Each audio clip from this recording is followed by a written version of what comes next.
Okay, my mom literally just phoned me.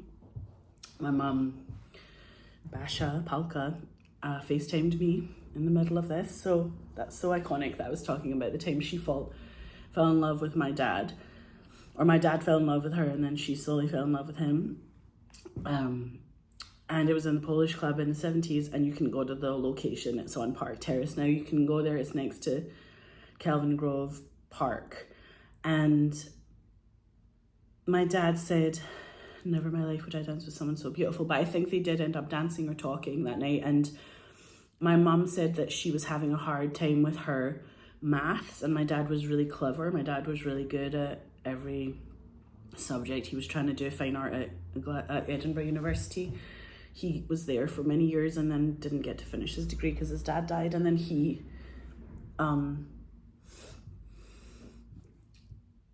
came to their house. Like, he found out that, you know, maybe he could tutor her in maths because he kept coming to their house and bringing Jaja Henush bottles of vodka, because that's what you do. So Jaja Henush was like, this kid's ace. Like, I like this like half Polish dude. And Babcia was kind of like, Przystojny. Like, she was like, he's handsome. He seems nice. Przystojny is like the best. I mean, Babcia would say Przystojny. Like, if she thought somebody was handsome, she would say it. And you'd be like, yeah, he is. It was just cute that she could see if someone had, like, if a man has charisma, he is. Przystojny sounds so much better than handsome. Like, handsome's kind of cold, and all the words in Polish, like piękna is beautiful. Every word in Polish has this like epic level of feeling, and when you say I love you, it like really means I love you. And this feeling that they could be these young lovers, but they couldn't do anything until they got married. So maybe they would like kiss or something on the doorstep because they got into each other's like heads, and they started to blow each other's minds in these sessions where my dad was supposed to be like teaching her maths, and my mum was supposed to go to uni, and instead of going to uni just got married to my dad because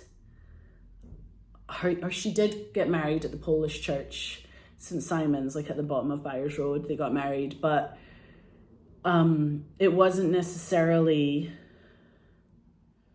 the situation where my mom could finish uni, because she was living in Princess Gardens with my dad because they were looking for a flat. And I remember my mom being a little shocked that my dad had any kind of bank to buy a flat, because she didn't marry him for money, because obviously, like, she was living in Milton and my mom didn't know like anything about posh things at all. So like getting a flat in Princess Gardens, it was fancy, but also it seemed kind of natural. I don't know, it was like they weren't thinking about money, they were thinking about how much they loved each other and that they wanted to start a family. So they had to learn each other's bodies and stuff like that. There wasn't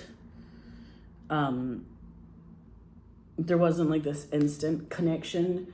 They had to like work on it, I remember being told, which I think is really endearing. And then also my dad is the one who told me about ovulation and shit like that, because my dad was like so scientific and he knew about, they would use the rhythm method. So my dad knew everything about like my mom's cycle, and he would tell all of us about what it meant and stuff. So it was very kind of informative and made me, by that rationale, know my own body and kind of understand women's bodies in the cycle, and how you can have sex at a certain time if you want to get pregnant. You can have sex at another time when you don't want to get pregnant, and you are just, you know, you're laughing because you get to do that. And it was obviously this thing where they just revered one another. So we had the ability when we were growing up to see them be completely in love with each other and taking pictures of each other. My dad would say to us, I can't believe I'm with your mom. She's so incredible. She's the most beautiful woman in the world.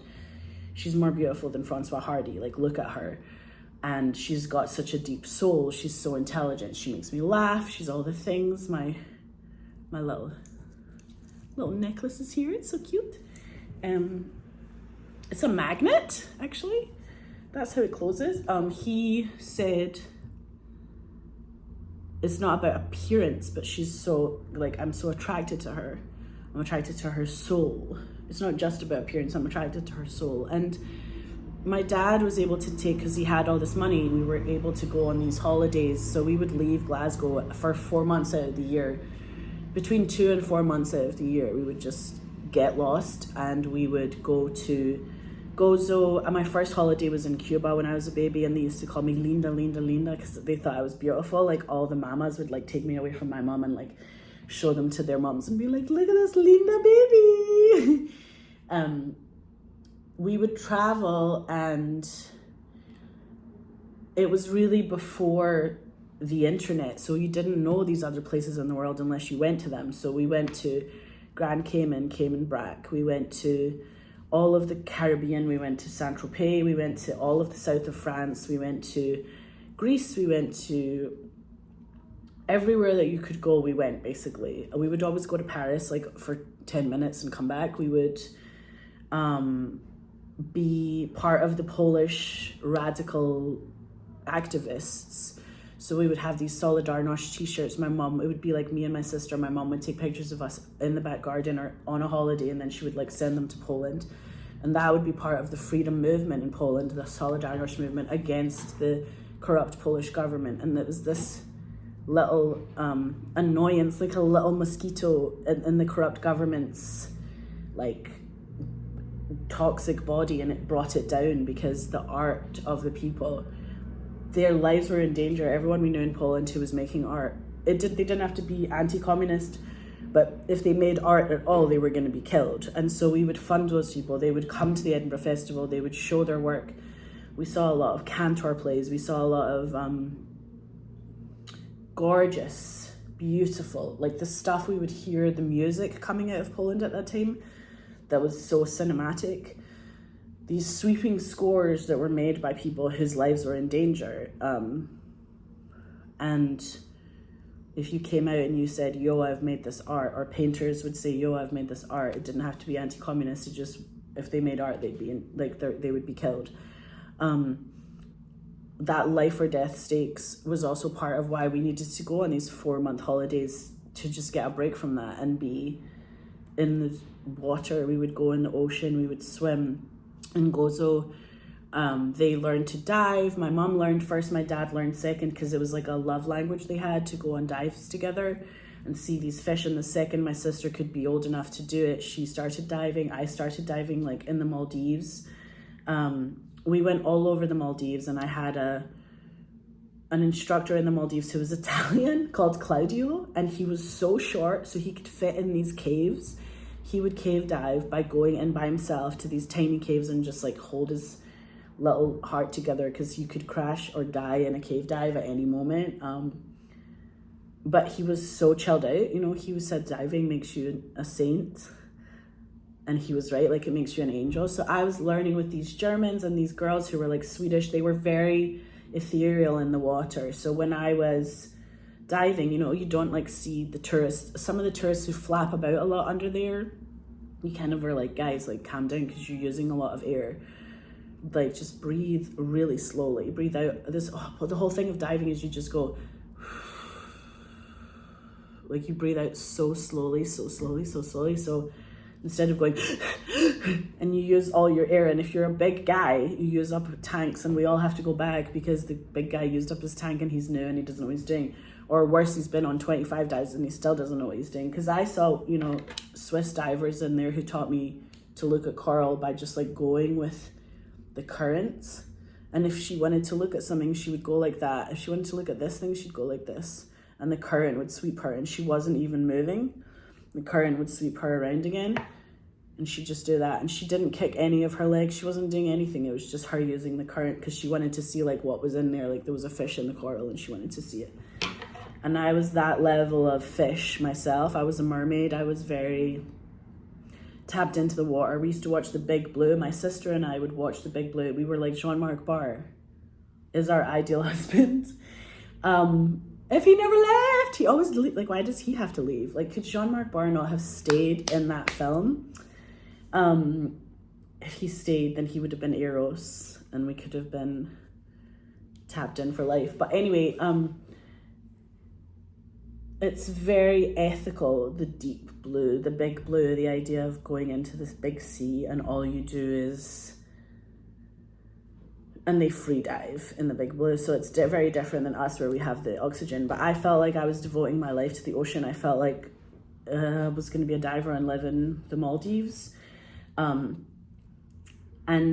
the idea of my mom and dad coming back to Glasgow in the 80s and living in Thornton Hall, we lived in this mansion house in Thornton Hall, and we had these parties for the Polish community. So everyone who was Polish in Glasgow came to our parties, and they're legendary. Like, if you ask someone on the street, like, do you remember the Polkas parties in the 80s? People will be like, oh my fucking God. Like, yeah, I met my wife there. Or like, I conceived my child there. Or like, you know, these epic things happened at those parties. And Roman, one of our friends, would stay. He stayed from one length of the party to another. Like, he would stay at our house in our guest room because he just like stayed for the party and didn't leave. And then we were laughing because he'd been with us for like months and months and months. And then we were like, okay, Roman, maybe you should have to go back to your mom's house. And she actually lived in Finiston, like the Polish club. And he was saying, okay, bye-bye. And then he went to my neighbor's house, Sammy. And I like literally went to Sammy's house to play. And I see like Roman's there. And I'm like, fuck's sake, he just walked like across the garden to Sammy's house. And that's my best friend, Sammy Mulgrew, Buckle My Shoe, who I wrote like raps about when I was 17, because Sammy taught me English. She did teach me English, but it was funny because it was such a fancy street. We didn't have anything like a bus stop. We didn't have an ice cream van. We had to entertain ourselves. But our mum and dad also didn't have. My mum and dad didn't have a television. They were very artistic. There was sculptures of everyone. We had sculpture of David in the garden. Everything was very kind of like Greek mythology, Polish cinema, new wave, like American films from the 70s were homaged. They had very intense taste in cinema. So they had 600 VHSs that were all feature films. There was like no TV. Maybe we could watch Fawlty Towers and that was it. But it was just like it was the masters of cinema in that 60. It's that like 600 VHSs, and they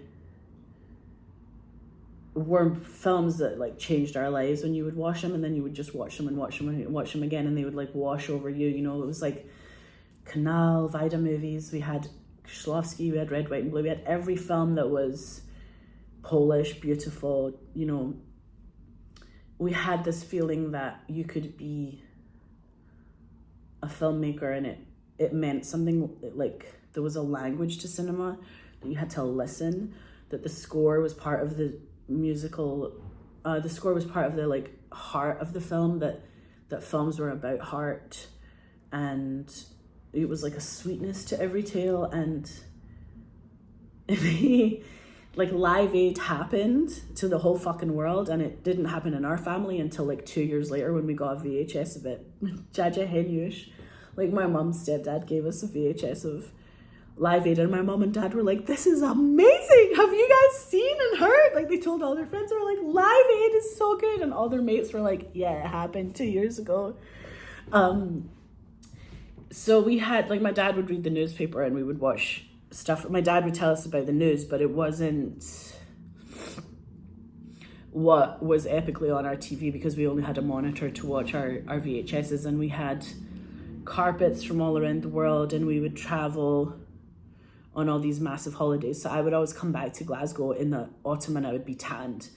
And I would go to my little like girls' school. I didn't have a girls' school then. Like, I had a little Catholic school in East Kilbride I went to, and I was so much tanned than anyone else. And then I went to my little girls' school, Laurel Bank in the West End, and I went there when I was 8. I started going there, and it was very much like I was so tanned, the most tanned person there. And a lot of my pals at Laurel Bank had been there because they were going to have arranged marriages. So it's kind of like a lot of Pakistani girls, a lot of Indian girls were sent to my school so they could prepare for their arranged marriages.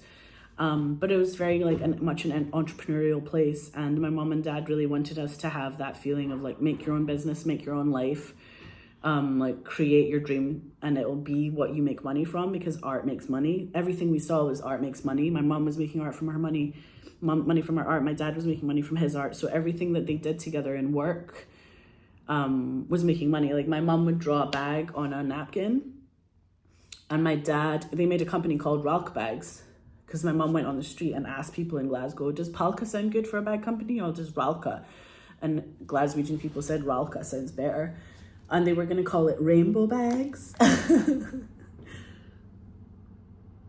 Which I still think is funny. Like, Rainbow Bags would have been epic. But Ralka was a thing. It was like people used their Ralka bags to be goalposts at school, and they would play, you know, with their Ralka bags forever, because it was a local company, so they liked that it was Scottish. And then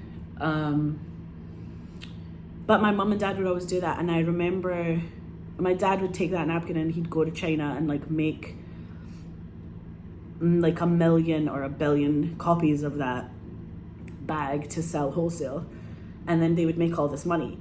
So my mum had the idea and my dad made it happen. And then also I said to my mum one time, yo, I know you guys like worked together and it was so successful that they could be in collaboration, but I said to my mum, did he ever, after my dad died, I was like, did he ever give you notes? Like, did he ever critique you or say, hey Baba, like no, she wasn't Baba then, he would just say Basha, or he called her Boo, like Betty Boo, he used to call her Boo, like B-O-O, he used to write letters to her as B-O-O. So he would say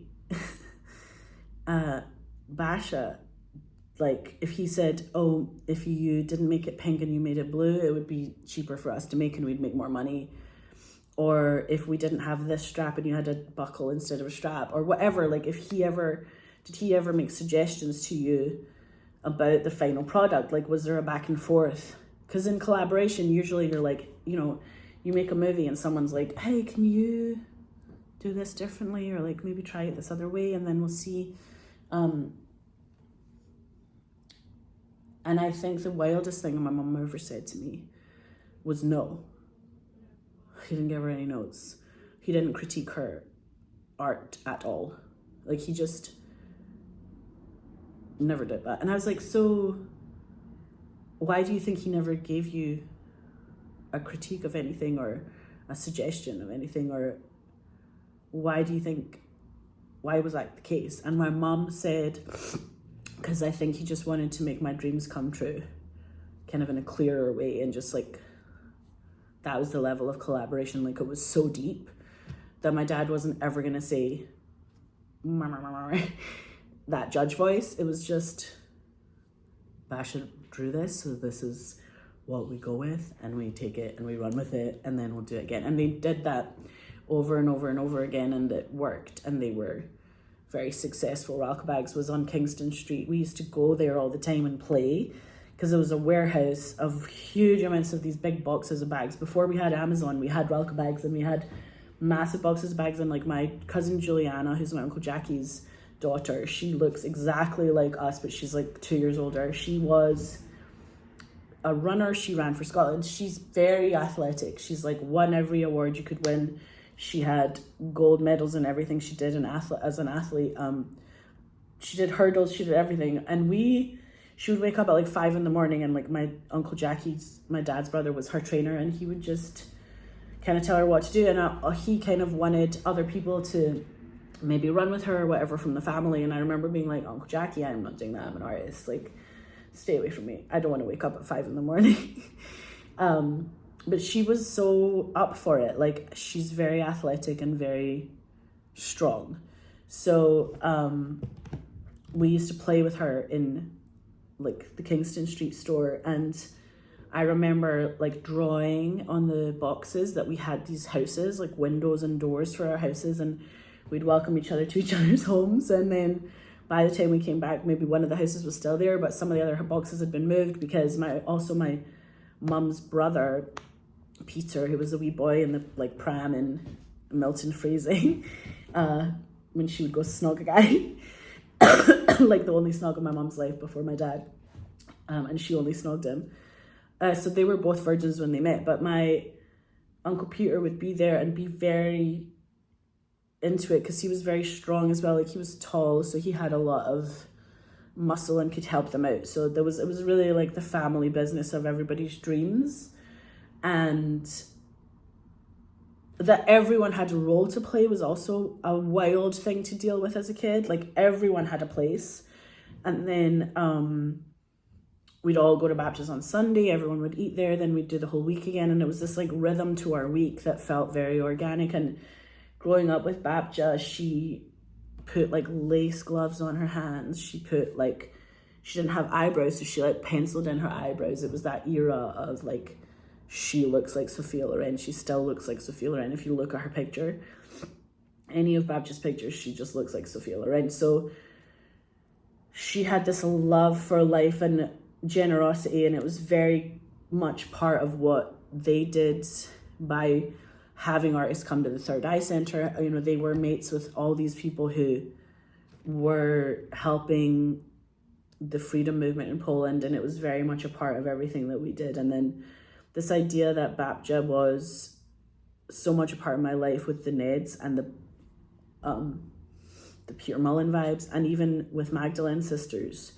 Because when I was 16, I was about to go to New York because I knew I was going to go there. I had gone there on a holiday to like visit. I was going to go for 2 weeks because I didn't want to go to the RSAMD and I didn't want to go study in London. I would have gone to like Łódź Film School if I thought about it, but I didn't want to go. I don't know why I didn't go to Poland. Like, if I was going to do anything, I might have gone to do like study theatre in Poland, but I wanted to go to New York because I had read about I wanted to be James Dean in the 50s in New York. I wanted to be in the group theatre. I wanted to be in Clifford Odets plays at that time. I wanted to learn the method and not do it, you know. I wanted to see about the different techniques of acting that were there, and I knew that New York was like the hub for theatre life. And when I was like 15, I knew that fact. So when I was 16, I left to go do that, and I told my mom I would be gone for 2 weeks, and I ended up staying for 3 months of my tourist visa. And then I left because I called my mom in Brooklyn. I was like in Brooklyn looking at Manhattan from across this big water, the Hudson, the river. I was like talking to my mom. No, I was talking to myself because I was working on this film, Jack Cocker, my best mate, who I met at that time. I literally had been artist modeling for Sandy Gardner. So I had been an artist model at the Glasgow art school. Had created all these really beautiful artists, and one of them was this painter, Sandy Gardner, and she had been like letting me sit for her for paintings. So she would draw paintings of me, and she had a pal who was from Scotland who lived in the East Village, and she gave me his phone number and she gave me his art dealers and her art dealer's phone number. Those are the two numbers I had when I got the 2 weeks to be in New York. And I didn't know anyone else in New York. Like, I landed off the bus in New York, and like I had an out-of-body experience in Times Square. Like, I remember just being like walking around and trying to get like my bearings because I was like tripped out. Like, I thought I was on LSD because I couldn't like see the street names. It was so massive to me. And I was just like having a fucking moment, and I had to like get my shit together and like find my youth hostel. And I remember walking down 8th Avenue and being like, right, this is south, okay, go, you know. I got to my youth hostel, and I don't even know if I stayed in it one night or not, but the next day was supposed to meet this guy was supposed to go to, I left a message on the phone of this guy who was Sandy Gardner's painter friend who was living in the East Village, who was Scottish, but her painter friend was out of town, and Jack Cocker, a Scottish guy, was staying there, and he heard my message and phoned me back and was like, she's 17 and she's like coming from Glasgow, she doesn't know anyone, like what the fuck. So he called me back and said, let's meet for pizza. We met for pizza in like the East Village across from his like flat that he was staying in, that was Sandy Gardner's painter's friend's flat. And Jack was like, look, you can stay with me, like it's gonna be fine. he was working in a lot of like production. So he was working for Heart Sharp. He was like a proper person in New York who had like actual like production experience, and he took me to a lot of adverts that he was doing. I was on set for stuff that Heart Sharp was doing. I went on set for all these things. Like that's where I was like an intern, and I got to like see on set life. And then we would go back to the East Village apartment, and there was like only big jar of pickles in the fridge because Jack had done a advert for American pickles, and I fucking ate those pickles. You better believe it. Like that was the only thing we had. Like we didn't go out to dinner. We weren't going to Nobu. We weren't going to Nobu. It didn't have anything, but we were happy as hell.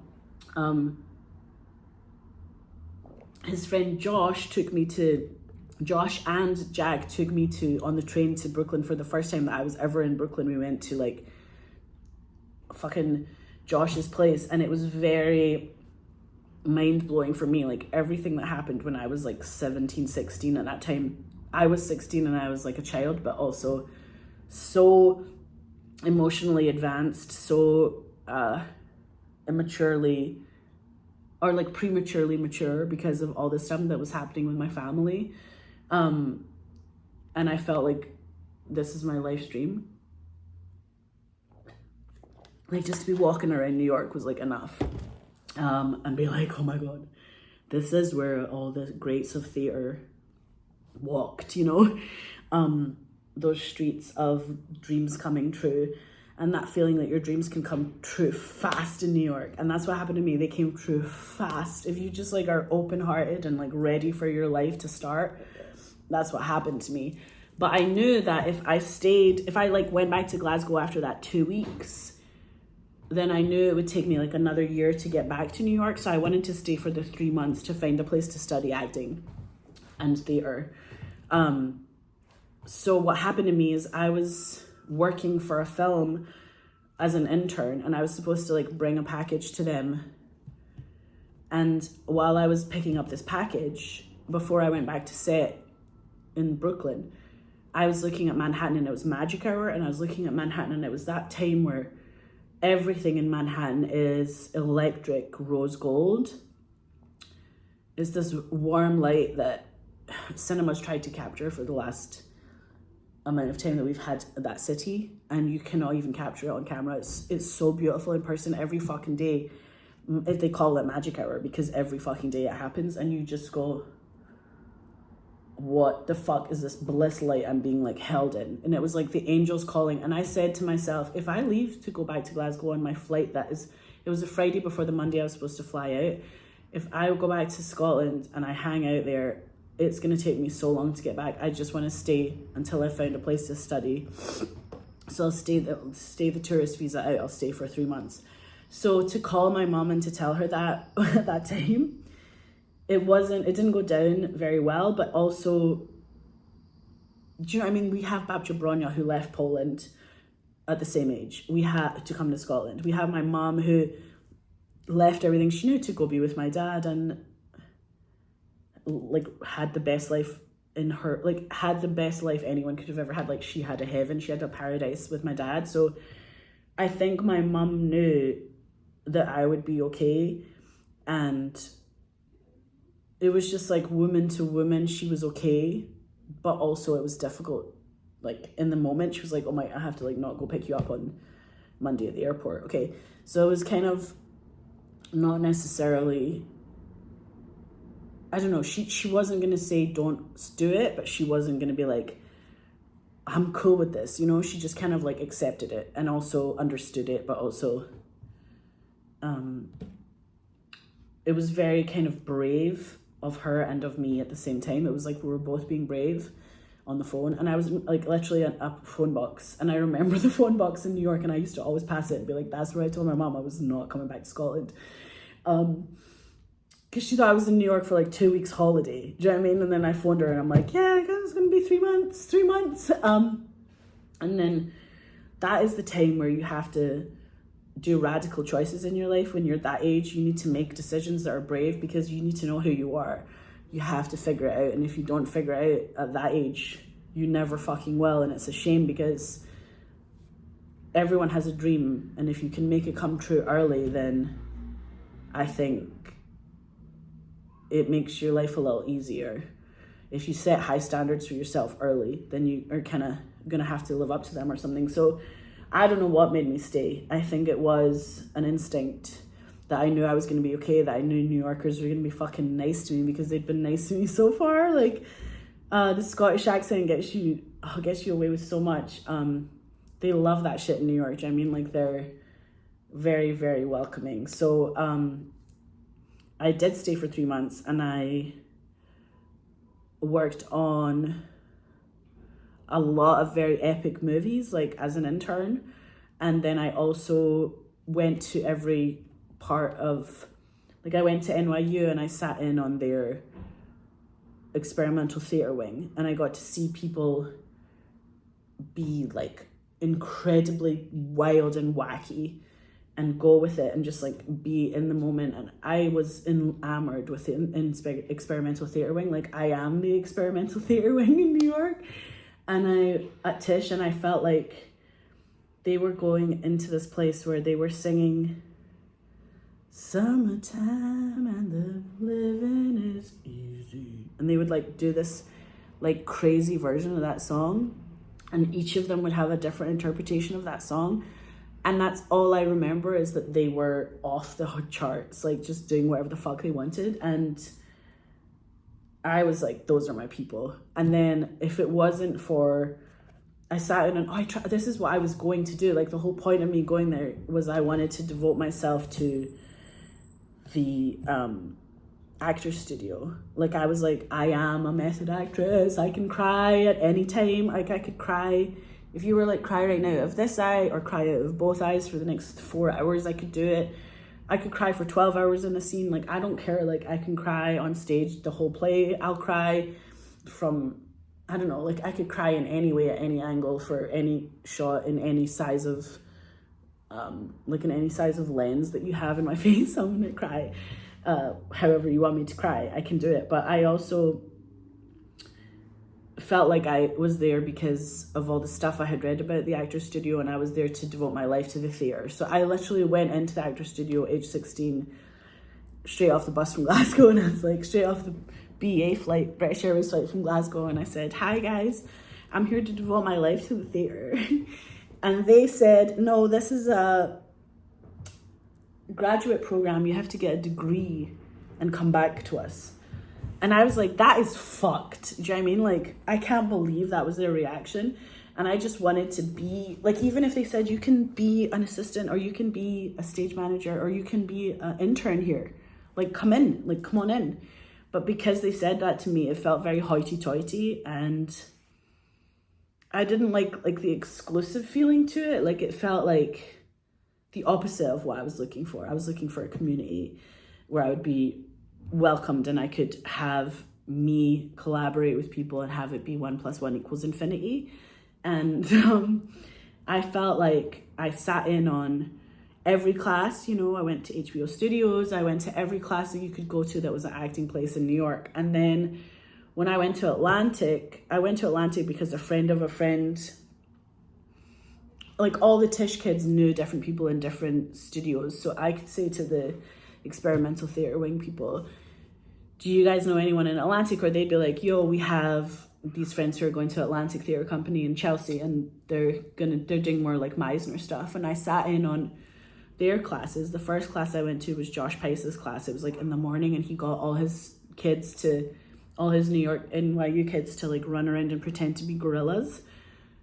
And he let me do that too. Like, he just was like, "Why don't you participate since you're here anyway? Like, you don't have to just watch." And I was like, that is such a fucking good thing. Like, if someone's in there to audit, like, let them participate, like, let them be part of it. It was such a gift to me because, like, artistically and creatively at that time, you're just, like, begging to be heard in a way like I had been in this film I made for Peter Mullen or something. I don't know why I gave it to him. I made this, like, short film on video that was, like, about my dad, a cafe, and about me, like, eating a rose. Yeah, I ate a rose, and I had, like, bits of my life in Glasgow and stuff, but I also had poems I was reciting. It was very raw and like just Glasgow at that time, you know, and I was living in Maryhill at the time and felt really rebellious or something, and part of a society that required our attention. We needed to like help or heal other people kind of thing. And when I actually had this holiday in the Caribbean, I was in the Caribbean and I was having like a moment of full, like a vision of the future. And I felt, I was only like 15, but I was writing in my diary, like I wrote, Peter Mullen, I'm going to go to New York because I want to study there because I saw My Name is Joe at the GFT, and I want you to know that that performance made me feel like if I could be half as good as an actress in this life, then I'll be doing something good. Like, he's so good in My Name is Joe. And I had been on his set a wee bit. I'd seen what he'd done a wee bit with Orphans, like just heard about it and watched it and loved that film. I thought it was so just fucking vibrant and different. He's like Almodovar. He's like our Almodovar. Like, he's like loves human relationships, loves women. He's a feminist. Like, he's all the things, you know. He was like so well raised and just like sweetheart and very like all the things you need from a perfect artist, but also uniquely talented in his own way. So I was writing a letter to him saying thank you for what you did, and it was in my diary. I wasn't even going to send it to him. I just wrote it in my diary, like in the massive sunshine of the Caribbean. And then I came back to Glasgow, and the day that I got back to Glasgow, I was so tanned from the Caribbean, and I was walking down Byres Road, and where the Century Box is, that part of Byres Road where you're like, that is literally outside RS McCall, where it used to be RS McCall. Now it's like fucking Pret or something, or it's an ice cream place. Right outside Pret, like where the Green Man is, that's where I bumped into Peter Mullen, and I was like, yo, oh my God, I just wrote you a letter like yesterday when I was on a holiday. And I had like a bandana as well. I think I had like a bandana on, like some kind of scarf on my head, I don't know. And he was standing there with his daughter Mary, and she was going like this on his arm. She was like, Dad, let's go, let's leave. Like, she wasn't saying let's go, but she was like, get me the fuck out of here because I'm a child and I'm bored. And I was like, Mullen, I just literally wrote you a fucking letter, and if it wasn't for me writing it to you, I wrote you a letter yesterday, then I wouldn't have said hi to you. But because I wrote you this letter, I feel like it's so kismet. I just wrote it to you literally like yesterday. And Mullen was like, here, get me. He had a pencil and a paper, and he wrote me his work address, and he was like, send it to me, because he had an office in the West End. It was like kind of behind the Bothy a wee bit, like in that sort of area. He had like an office there, and he was like, I'll read it, like send it to me. And I was like, who would actually give you their actual address? Like, I just like that he was a real human and he gave me his real address, because he was so nice and like really genuinely the sweetest guy, so normal, and he's always been like that. So anyway, I felt like when I did write that letter to him and I did post it to him, and I don't know if I included my number or not, but somehow he got my home phone number, because maybe I left it in the letter or maybe I didn't, but he found it because Palka's like a rare name in Glasgow. And he phoned my house in Maryhill. Maybe he phoned Nancy Smiley's where my mum worked, and then he got my number, or maybe he just had the number on the letter. But anyway, he phoned my house, and I had told my cousin Juliana that I met Peter Mullen. I had told like a few people, and I only told my mom, I guess, and Juliana. So then I'm sitting at home, and it's like many weeks later, and I'm about to go back to New York. So this is like in between times of having been in New York and knowing I was going back to study, but I had like the summer in Glasgow before the September that I was going to start at the Atlantic Theatre Company, because I literally sat down in the Atlantic Theatre Company after Josh Pace's class where he had included me, and all of the stuff about being in community and listening. Meisner's more about listening and giving. It's the like going down on someone of art. It's not like I'm gonna be in charge. It's like, I will serve you, like where you want to go and I'll follow you, like I'm listening to you. So it's different than I am the one who's upset in the front of this thing and it's all about me. And like, there was something egotistical about the method in New York at that time. It felt overused and like overstretched and like not real anymore, and like based on a mask of a mask of a mask, and it didn't have the vibrance of radicalism that it started with in the 50s, you know? I think what happened is Meisner and Atlantic Theatre Company and William H. Macy and David Mamet were all against that over emotion. It's all about me. I'm crying about the cat that died when I was a child in this scene that's about, like, you're in a rom-com, mate, like, why are you crying about this, you know? It didn't feel authentic to the story sometimes. It felt like pasted over the story, and you want to have something where people are listening to each other, you know what I mean? Like, be in the fucking moment. So like if someone drops a glass on the stage, you have to be like, fuck man, like there's glass on the stage now, like acknowledge it. You can't just like walk on the broken glass and have the audience be like, what are you doing? Like I also feel like there's a humor to Meisner and like a sense of lightness and like it's all gonna be okay, like don't worry about it. We're in this together and we can talk about it. Like, let's talk about the story points as opposed to, let me tell you about like my traumatized childhood, because it's all about me. Like Meisner and our school at Atlantic kind of like, you know, Neil Pepe and Mary McCann, they all like they ripped away the therapy from what we were doing. It was like, you don't have to be in therapy, like just fucking do your job, like show up on time and be professional and all those things that you get taught at Atlantic. Like we can't show up late because you had 15-minute rule at Atlantic, and if you were going to be 15 minutes late, you had to arrive to the class 15 minutes early, and if you showed up like on the hour when the class started, you wouldn't be allowed in. Like you had to be in a minute before, otherwise you would not be allowed in that class again. You had 3 tries, and if you did that 3 times, you were out of the class forever, and you never got that class. So we had Suzuki, we had script analysis, we had voice, which is like the most exciting. So I was going to do all this shit, but I didn't know I was going to do that yet, and I just kind of knew Atlantic was good, and I had said to them in my meeting with Mark, I said, yo, I am going to devote my life to the theatre here, to the Atlantic Theatre Company. I'm ready to devote my life to you guys. And he was just like, okay, you're in. Like, you're supposed to, like, have an audition or do a fucking monologue. And I didn't have to because I just, like, had the passion. You know what I mean? Like, I was like, I am here. Like, this is my place. This is my theatre company. I'm ready. And so he just was like, yeah, you can start in September. So I was back in Glasgow and I was bumping into Mullen on the street. And Mullen gave me his address, and I sent him the letter that I had just written him in the Caribbean. Like, it was all very kismet and very much the synchronicity of my life. And then I was back in Maryhill in like the working class flat that was on Kelvindale Place, like funnily enough, very much like around the corner from the classic Jack and Ellie's place, and like all these places were so rough when I was there. It was a much rougher area, but anyway, people were like selling drugs out of the McDonald's on that street. But anyway, you'd be like, can I get a McDonald's? Can I get a Happy Meal and all the drugs you've got, and I'll give you money. But I didn't do that because I never went to that McDonald's because I was like a Polish kid. I was like fed with Baptist food. Anyway, and I was walking to my private girls' school every day, and I had all this other dynamic shit happening in my life. But I also felt like, holy shit, here we go. I didn't think anything of the Mullen thing because I didn't think that when I wrote him the letter he would even read it.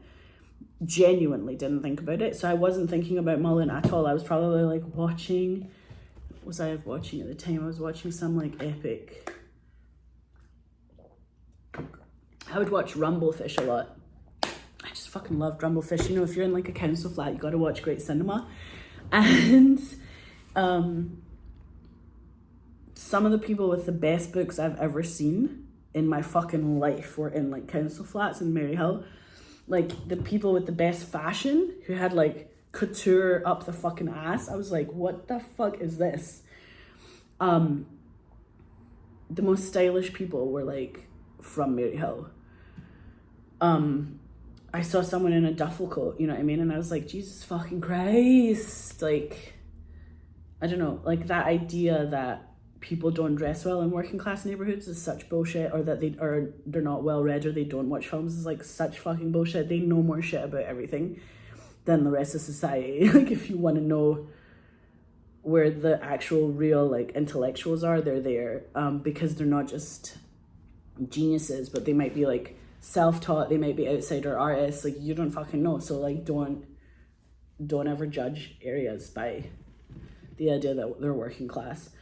So anyway, I was very pumped just sitting there, and the phone goes, and I'm like, hello, and I'm by myself. Hello, hiya Mariana, it's Peter Mullen.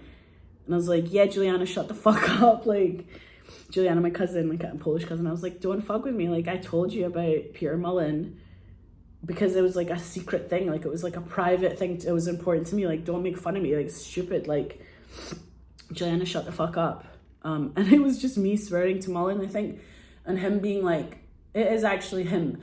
In my brain, I was like, it is actually him, because actually that is his voice, you know? And then he started reading bits of the letter to me and mentioning shit that I had written in the letter. So then I was like, it's not Juliana, actually, like, it is Mullen. So like, pull it back and like accept that this moment's happening.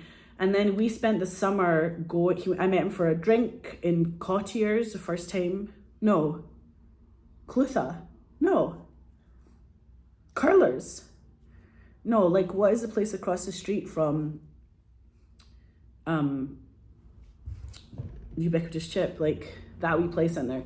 That's where we met for the first time. He had so many menthol cigarettes, and I smoked all his Consulates. So we went and got more, and we just like had Consulate menthol party. All we would do was like smoke Consulate menthols, and I would just like go nuts. Like, I was literally like on one and would say so much random shit to him. He was not only writing the Magdalene Sisters at that time, but he was having a writer's block about it, and he was so fascinated by my life. And we had this very kind of back and forth. He would take me to watch, at his office, we'd watch like Kubrick films, and he'd pause them and be like, this is why he's a great director, and like talk for 20 minutes, and then he'd unpause it, and like we'd watch the rest, and we would just go on one. He was really like into different filmmakers at that time, but we talked so much about the work. And then I had made this film, like I said, that was like some kind of artistic video art. I called it video art, but it's really like me eating a rose.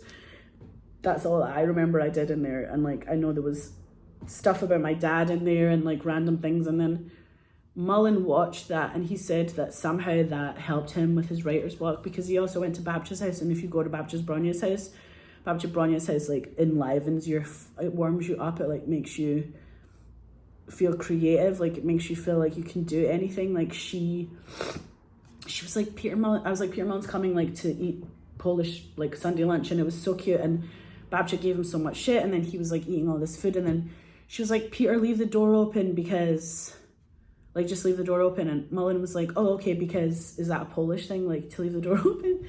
And Babcia was like, no, because the buzzer's not working, and I want to hear like when the guy comes, I want to like buzz him in or something. And Mullen was like, that is so funny, actually, like that's ridiculous, like is that a Polish tradition?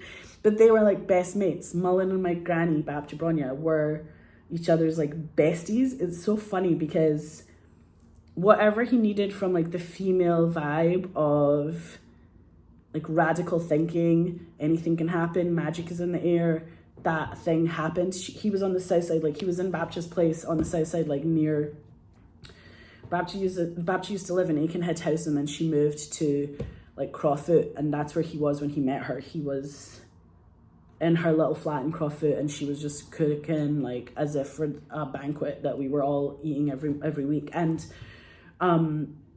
he kind of said that his writer's block had been healed a little bit by, we would just meet again and like smoke 1,000 cigarettes at different pubs and just like have epic conversations about everything. Like he would tell me everything about his work, and I would tell me everything about whatever I was thinking about. But I remember him saying that when he saw that film of mine, it sort of clicked in for him that I was like a free person and I could do whatever I wanted, that I could put a rose in my mouth in a film and that would be art, and I could just do anything.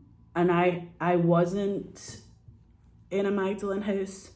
I wasn't being forced.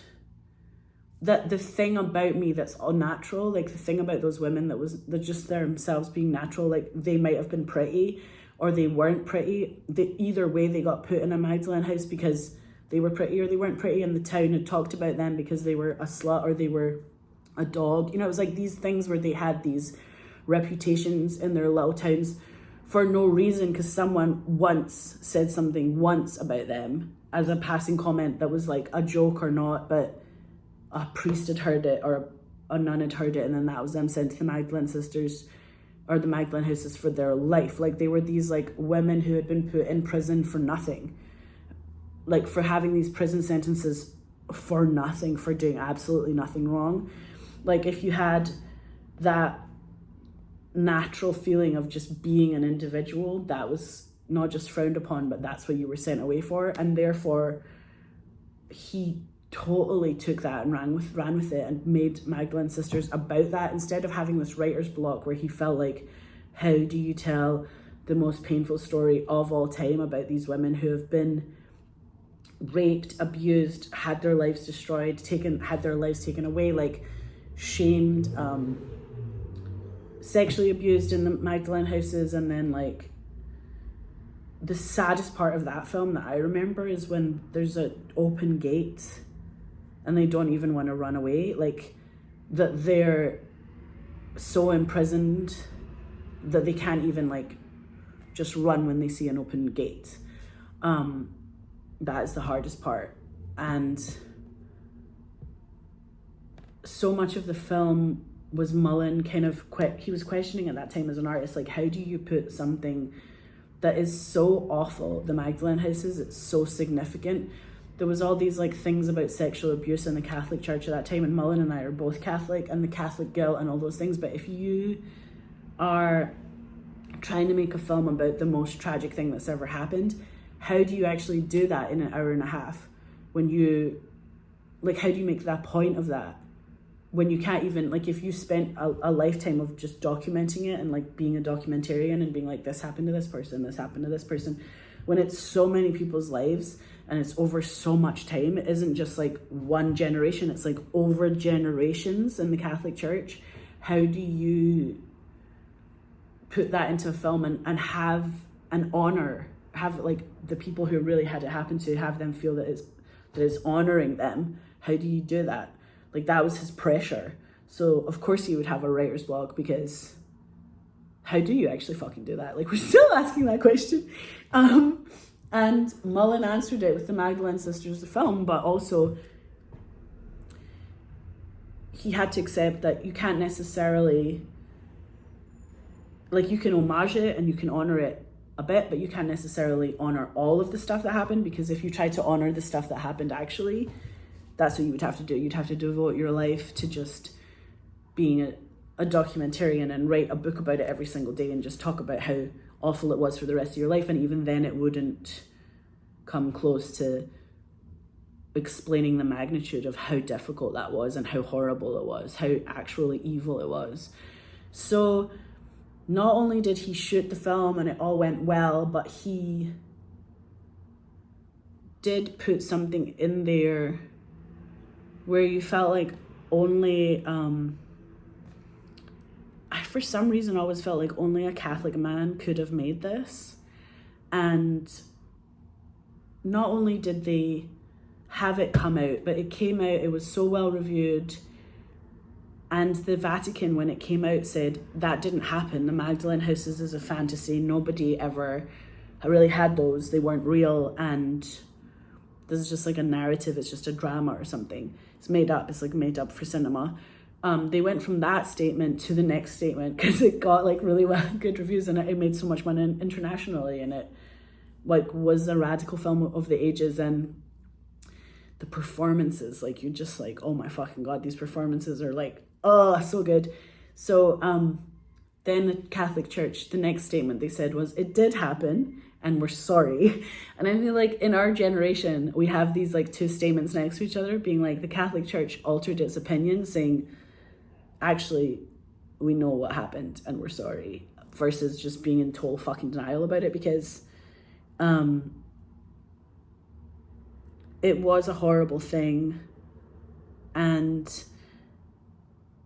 I do think that my collaboration with Mullen and his love of my gran also bled into Ned's, because I was in New York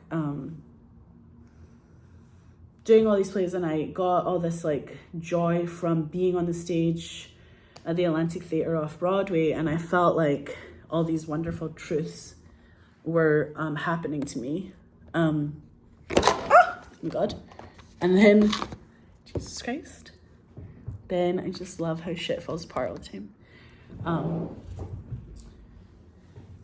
Then what happened was I was doing all these plays, and I would write letters to Mullen. I wrote letters on cloud paper and stuff. I thought that it was like cool. I remember that he gave me a card and he gave me a camera when I was leaving to go to New York. He said, take a lot of pictures, have a lot of fun. And the card that he gave me was like, I still remember it. It was like this card of a girl who's just like a dancer, and she's got like leg warmers on and like some kind of leotard, but also like she's just about to start doing something.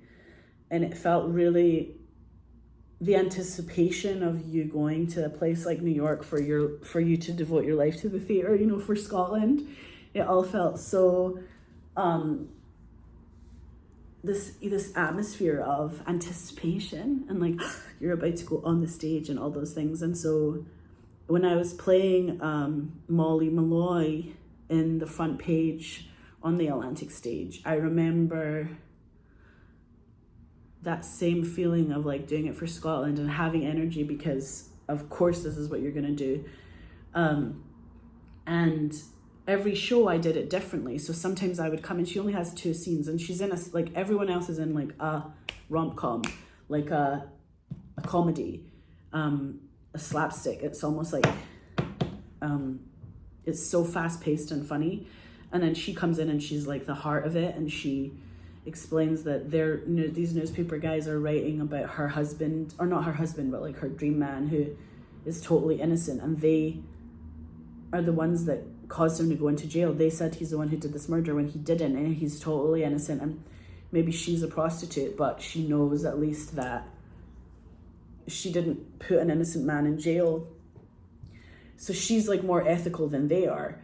And then, you know, they kind of like don't even listen to her. She's like white noise in the background because they've got so much shit going on and they have such a shorthand with each other. And then when she comes in the second scene, the guy has been electrocuted and he's gone to the electric chair, and everyone, they just are writing about it because it's so salacious for them to, you know, be these unethical men doing all this unethical stuff. So it really is like it's a radical female voice in radical form. You know, it's a woman's voice in radical form, and it was written like in the 1920s about a woman, Molly Malloy, who was literally kind of based on a real woman who was a prostitute, and she had dots here under her eyes because that meant you were a prostitute. It was like code for, you can buy time with me. We don't have to discuss, are you a prostitute? You just know I am because I have the dots under my eyes. And it was part of my radicalization as an artist to play that role, because I had to make it real every day. Sometimes I felt like we were doing it so much that I felt like I kept it so real with the guys in the scenes that they didn't know. They were always like, what the fuck's Polka gonna do today? Because they just didn't know. I mean, they felt like I was gonna laugh in their face, I was gonna cry in their face, I was gonna throw shit. And then I like eventually, after she's done that scene where she blames them for like destroying the world and killing her love of her life, she jumps out the fucking window. And that's when they have a reprieve. They have a moment of like, what the fuck did we do? Who are we? Like, it's only her death that makes them think about it. And they suddenly have a sense of what it means to be a bad or good person.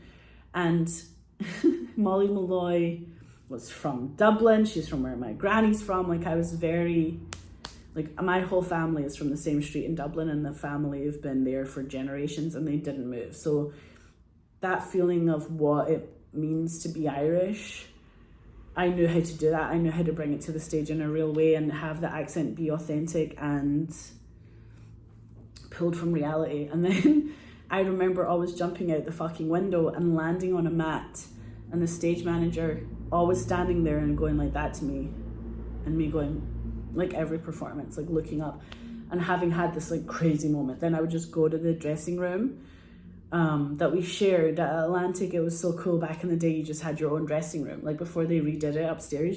Everyone just had their one dressing room rather, so you had to share with everybody, and I would just be up there because they had to do it's like Mark Anthony when Cleopatra's on, he's kind of like, wait, she's on the whole fucking play, like what, this is her show, I'm just sitting here. You know what I mean? It's kind of her night. Mark Anthony always realizes it's Cleopatra's night and he just has to let her do it. And he can make phone calls to the coast or like read his newspaper or call his mum. But anyway, phone his mama.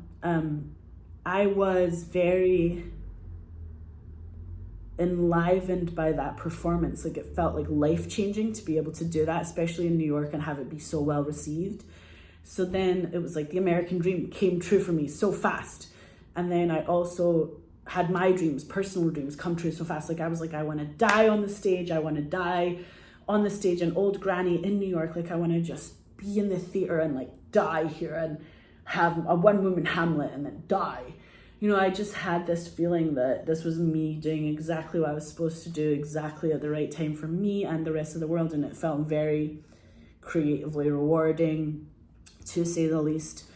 And that it works, like dreams work. You know, if you dream something, it comes true. And then also the feeling of like watching the Golden Girls backstage to wait for the curtain call between like my death and everybody else dealing with the rest of the play was really funny. And then this feeling that good writing can really take you so far in a play. And then I loved living in New York. I loved going to Chelsea Market. I loved that in Chelsea Market they used to have this machine that was like an icy machine that would make a slushie out of fresh orange juice. I don't know why they don't do that. Like, I'm like, why doesn't a slush puppy in Glasgow just have fresh orange or a fresh fruit? Like, give me a fresh fruit and slushy it and give it to me. Like, that is so next level. So also there was like a big bagel place you could go in Chelsea Market and just get like a bagel and a wee juice. And there was also the heart soup. Like, it was very like East Coast, wholesome, just hale and hearty soups where every day they had different soups.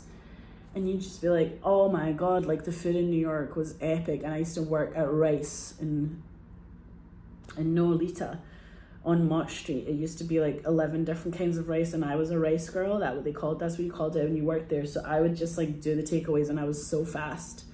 I made them more money because I was such a multitasker. And also, I don't know, I was so nice to everyone. They fucking loved everything I did. They were just like, have all the free food you can. And that's when I met like a bunch of bus boys who had run over the border and like literally risked their lives to come over the border. And they were telling me about it. And then they were also telling me how they have a football league. And we were just like best mates. Like Freddie, the guy I worked with there, like I was like his best mate, and we were like each other's person. I don't know how to explain it. Like, you know, when you're working in a restaurant and you just like bond, it was like family. So I bonded with Freddie and my bus boys, and I felt like if I said to Freddie, can you go get this thing from wherever the fuck and come back like in 4 years, he'd be like, yes. Like, he would do fucking anything for me. I don't know why. And I would have done anything for him. That loyalty of like, we've worked together at like 11 o'clock at night, you know.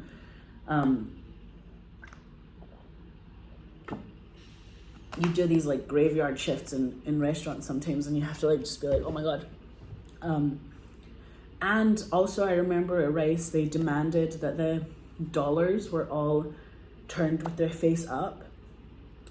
So you couldn't just like have the money in cash, give it to them at the end of the night. You had to like have it all folded in this really special way where it was all like it was all face up.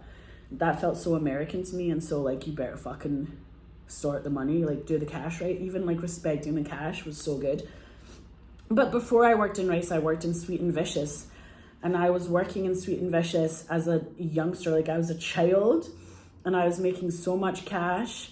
And I was living in like Washington Heights, and I would get the A train at like 4 a.m. after my cocktail waitressing gig. Every night I would do this, and I would have like thousands of dollars of cash like on my body, like tucked into my kilt and all this. And it was so fucking like dangerous. And I just did that every night, and then like put the cash in my hotel room, in my crazy fucking shitty apartment that was falling apart and smelled insane. And one time I was in Washington Heights, like on the phone at the bus station or like the train station. There's like a train or a bus station in Washington Heights, like 125th Street or something, and you're standing there. I was standing there like at 4 a.m. and literally was on the phone, and then I realized that these dudes were like coming up to me and I was gonna have to leave, otherwise I was gonna get like fucking beaten or raped or something.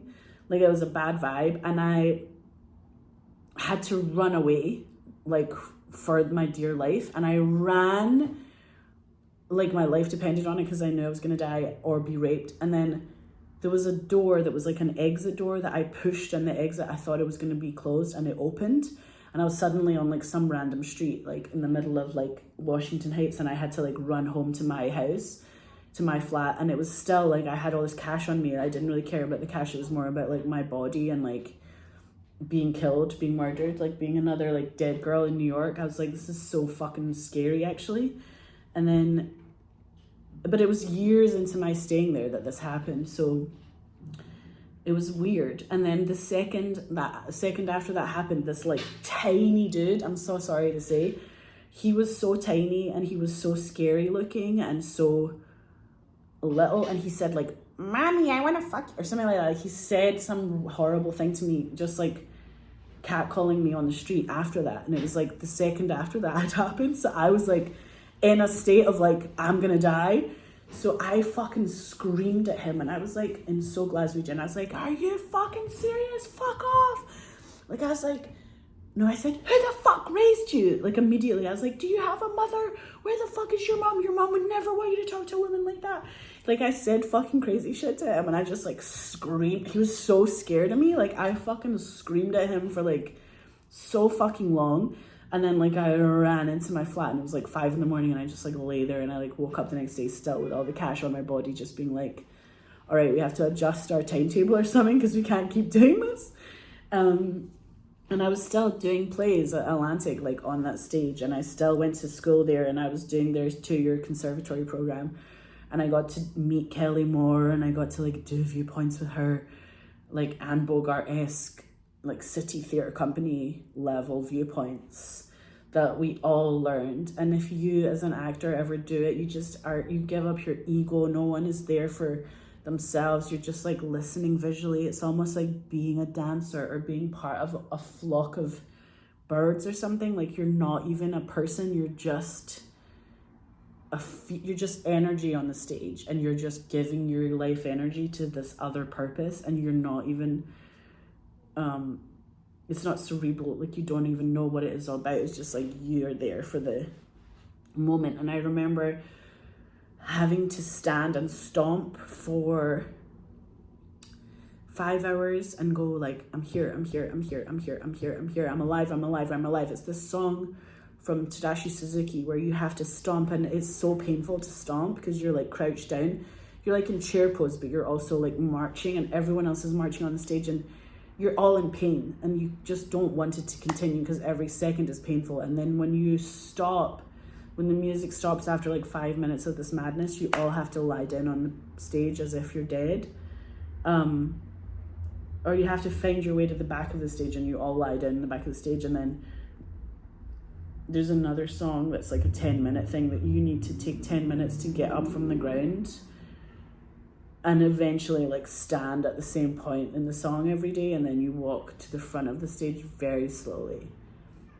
And it's this body control that gives you the gift of not panicking on the stage. It gives you the sense of you've already done the most intense stuff in Suzuki training, so you don't need to do intense, you need to feel like you have to be scared or worried on the stage. There's no shame, there's no fear, there's no like questioning, there's no judging. Everything's just in the moment, and you all are walking every day in Suzuki's training. You walk to the edge of the stage, and you all just kind of stand there at the end of that same song. And Kelly Moore would watch us do it, you know, like she was training us and watching us. And there were days where you could see she was moved to tears, you know, like I remember something just authentic would happen or something funny would happen, and it was all very human, you know. That's the thing, like she encouraged you to bring your humanity to stuff, your strength and your like lightheartedness, your vibrance. And then we would see her in a play at Atlantic, you know, like she would do a play about the radio, and I remember her like coming on the stage and having this physical thing that she did before she got on, like just in the background. And that moment before an actor goes on the stage, I always find fascinating. It's like, it's so endearing. Like, they're so cute, these actors, man. They're so sweet, and they're trying to do something new, or they're trying to honor something that came before. You know, they're always trying to do. My snake just fell off because I was talking about Kelly Moore and I got so passionate. That's when I got excited, was when I was talking about Suzuki theatre training. But we did that every day, and then we also did voice. And I remember in my voice class, you want to have like an operatic diaphragm so you can control your voice on the stage, and so that if you're crying or you're doing anything, it really can carry, and you can whisper and the people in the back of the theatre can hear you and you're not mic'd, you know. That level of voice training that is very theatrical in New York that people really take seriously. And also we had these voice warm-ups that were like ha ha ha ha, and we had to do like all this stuff, and all we would do was like a voice warm-up and then do other things in voice training. And I remember my voice teacher was like, you need to, or Anya Saffer, not even my voice teacher, said to me, she was like script analysis, she couldn't hear me. She was in the back of the theater and she was like, Mariana, I can't fucking hear you. And I was like, wait, well, I'm being loud. And she was like, no, Mariana, like I really can't fucking hear you. She was like, if you don't shout right now and just make me hear you, then I'm gonna just like kick you out of my class. Like, she was so pissed. And I was like, okay, Anya! Like, I just like shouted, and then I could like do whatever I was. I think I was doing like Trainspotting, scene from Trainspotting or something. And yeah, she was like, if we can't hear you on the stage, if I can't hear you, you're not there. So like, what the fuck is that about psychologically? And in a funny way, like Chavo Guerrero said the same thing to me in Glow. Like, he was like, you're too gentle, you're too nice, you're too kind. Like, you can't come in the ring and smile at everyone. Like, it's okay to be fierce. Like, it's okay to have that, like, I'm a big human, I take up space, and I am, whatever mistakes I make, I take responsibility for them. I'm not like judging them. I'm just here, and I'm okay with it. You know, I'm okay with being this big, or this vibrant, or this tough. Like Chavo was like, when you hug me, you're so gentle, I can't even feel you. He's like, I don't even know if you like me. And I was like, I do like you. And he was like, you know, you wrestle people and you know they like you because they wrestle hard, you know.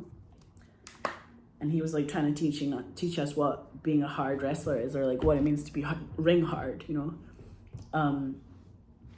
And ring hard's a very different thing than theater tough, because theater tough requires you to use your voice and have all these things of you like being in the moment, and like, I don't know, it was very like intense to be able to be at Atlantic and have those vibrant feelings. And also I was doing so many plays in New York.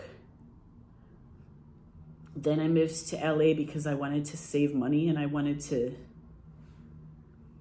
get some sunshine.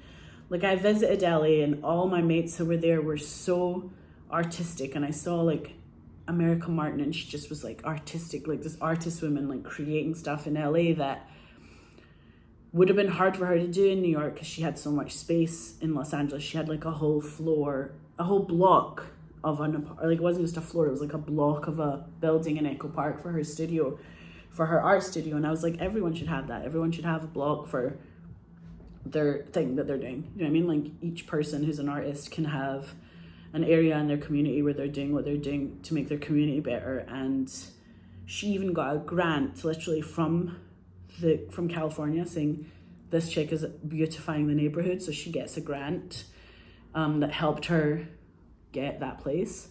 And, you know, that's just felt so like things were happening in Los Angeles fast for people, and it felt creative. And a lot of the artists I knew from Brooklyn who were like carrying their paints and shit on the subway could move to LA and like have a car and move their shit, you know, with a car. So it just felt like it was like being a BAM instead of a Ned. Like a BAM is a Ned with a car, so you just feel like you can do a few more things. To have a car in LA feels like so enlivening. And I think I also loved the beaches. I would just go to the beach. If I had auditions, yes, I would go to auditions, but they weren't as vibrant as the stuff we were doing in New York. You know, the New York theater is so good and pristine, and then I went to LA and like the writing was suddenly terrible. Like these pilots or the TV shows or the movies, the writing was bad, the characters were awful, all the men were like, they said weird shit to women, and the ladies just had zero dialogue or no part at all. Like they just had like one scene and they said one line about the guy, you know, like, you're interesting, aren't you, or something. Like, who's writing this shit? And who are these? I don't know any women or men who talk like that. And I said that to my community, like everyone I knew who was like an actor at the time. I was like, I don't know anyone who's like this. And I remember like I had been also modeling in New York because like someone from Vanity Fair came into the bar at Sweet and Vicious and was like, yo, you could be a model, I'll take your picture.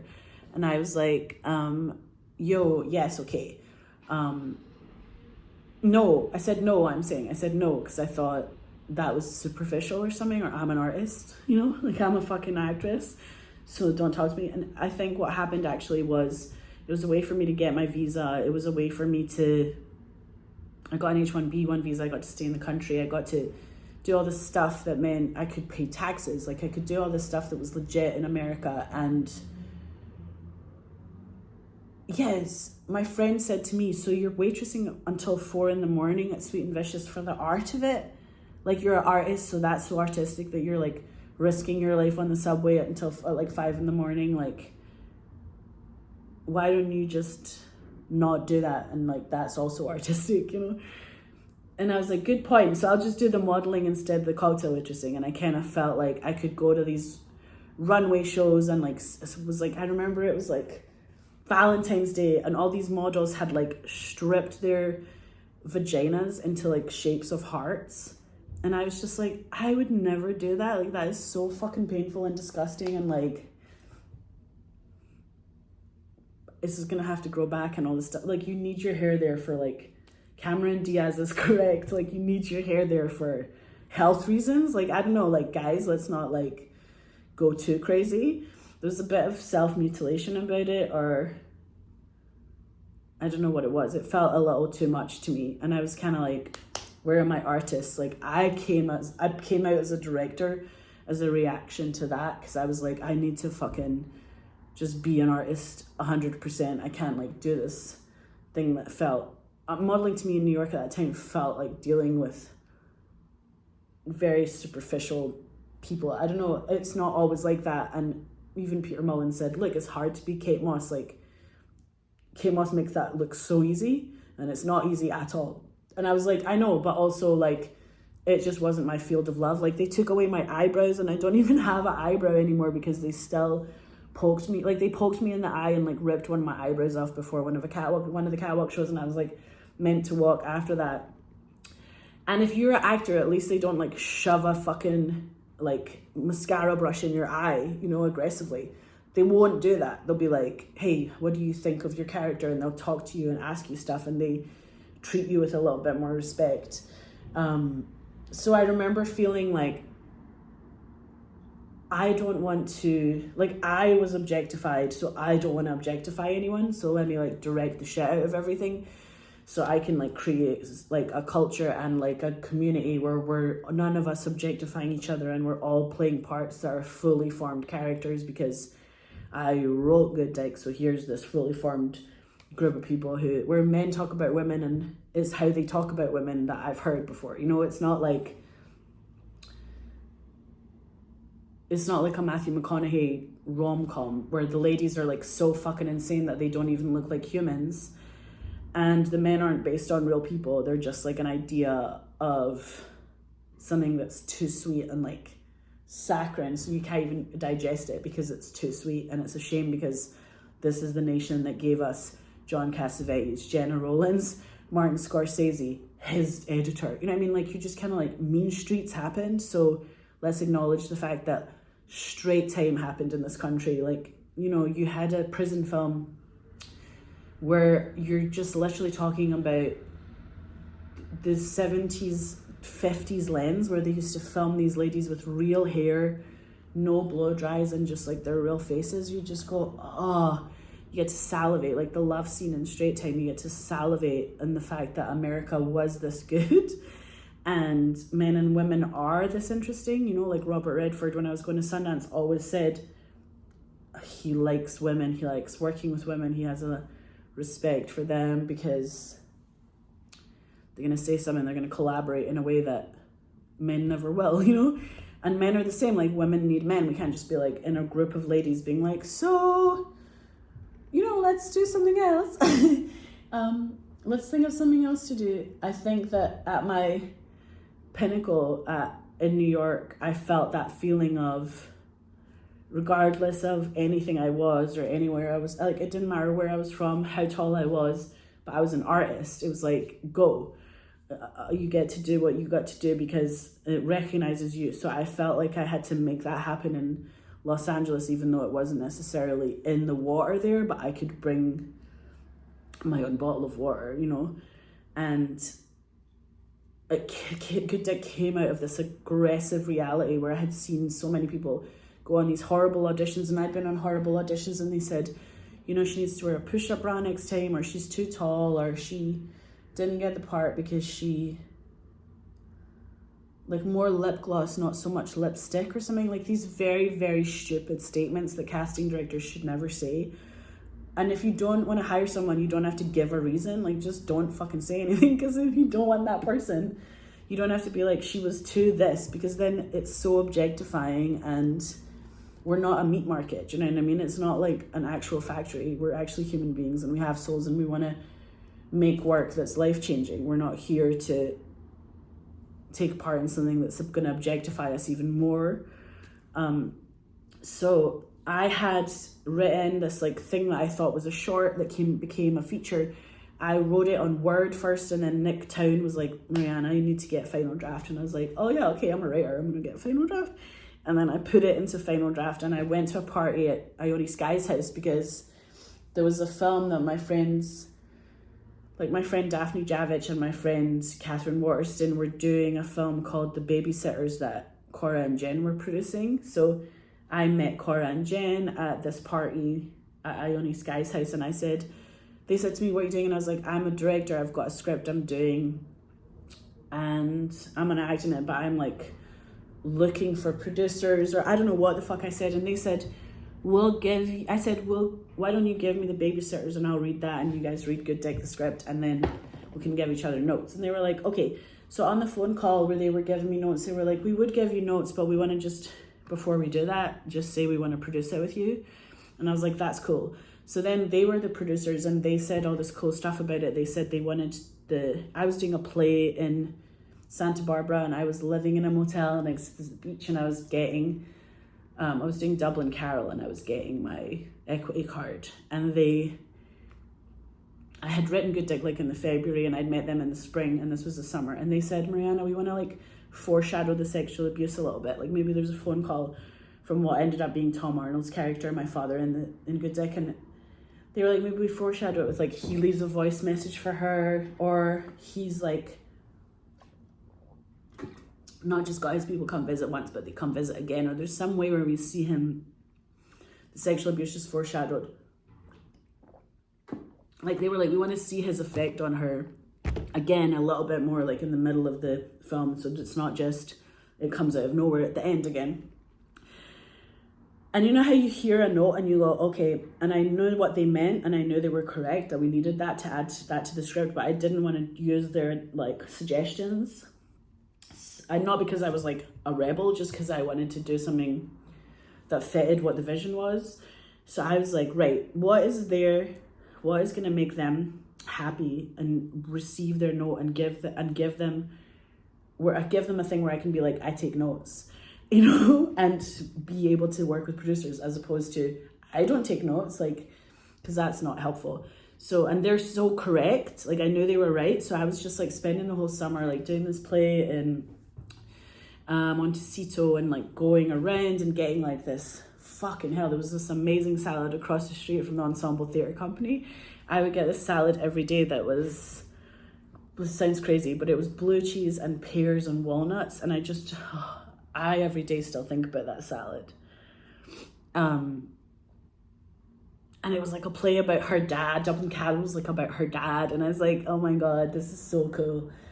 And I got to go to like all these people's fancy houses, and the Ensemble Theatre Company like really sorts you out. And I was really lucky as well, because Don Roos said, hey, and I think he came to see the play, and he was like, yo, why don't you stay in my house, because we have a house up here that's a mansion house, and you can stay in that instead of your motel room or whatever. And I was like, yes, for the rest of the run. So the rest of the run of that play, I was living in the most mansion house I've ever seen in my life, and it had a swimming pool, and it had, maybe it didn't even have a pool, it just had like the most comfy bed I've ever slept in my life. And I was like, Don Roos, I don't give a shit about like your fancy house, I love it so much, but I'm not gonna fuck with you, and I just need to be real with you. Who makes your mattresses? Like, just tell me about the mattress, like, for real. And it was like, whoever made his mattresses, that's who I got mattresses from in the future. Like, I just was like, that's my mattress company, like, don't even fuck with me. But I got to have people come and visit, and there was a girl who came, and she had like this cream mini, and she came to, and we could drive around and go to the farmer's market and go to the health food shop and stuff, and then I would like build a fire, and we just would have this like epic time of, like, when you're doing a play, you can really like welcome people. That's the thing about having a house, you can welcome people in. It was better than my motel room, where I could be like, yo, this is my motel room. A house is like, yo, let's talk about how we're going to change the world with our plays, or what do we want to say as artists now that we're here in this time, like, what do we want to say? So it felt very juicy. And also that was in the period of time where I put my first note from Cora and Jen into the script, where I was like, this scene where my character is gonna kind of like attack the boy.